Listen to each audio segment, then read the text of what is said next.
আইপিএলে দুজনেই ছিলেন একই দলের সতীর্থ। আন্তর্জাতিক ক্রিকেটে মুস্তাফিজের অভিষেকটা একটু আগেই হয়েছিল।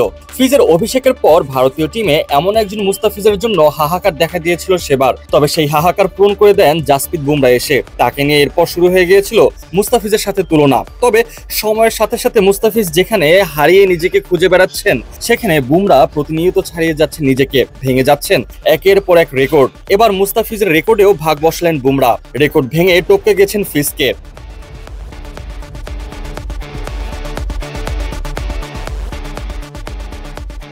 টি-20 ফরম্যাটে 300 উইকেট শিকার করতে মুস্তাফিজকে খেলতে হয়েছিল 241টি ইনিংস, যার ফলে দ্রুত 300 উইকেট শিকার করার তালিকায় এত বছর 3 নম্বরে ছিলেন ফিজ।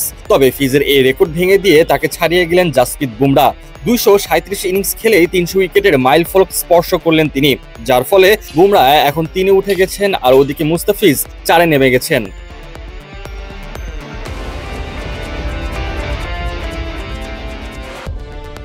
গেল ম্যাচে হায়দ্রাবাদের বিপক্ষে 4 ওভার বোলিং করে 39 রান দিয়ে একটি উইকেট শিকার করেছিলেন বুমরা।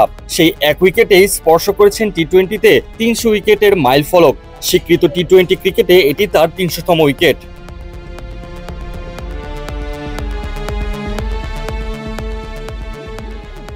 বুমরাকে দিনকে দিন নিজেকে ছাড়িয়ে যাওয়া দেখে বাংলাদেশের ভক্তরা একটু আফসোস করতেই পারেন মুস্তাফিজকে নিয়ে।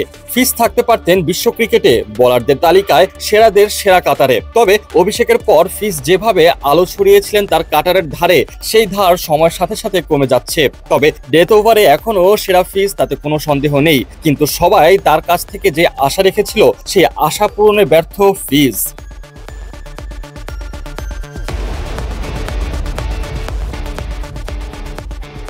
আর ওদিকে বুমরা ফিজের রেকর্ড ভাঙার সাথে সাথে আইপিএলে আরো একটি রেকর্ড স্পর্শ করেছেন। মুম্বাই ইন্ডিয়ান্সের জার্সিতে আইপিএলে এখন তার উইকেট সংখ্যা 170। মালিঙ্গার সঙ্গে যৌথভাবে তিনি এখন দলের সর্বোচ্চ উইকেট শিকারী।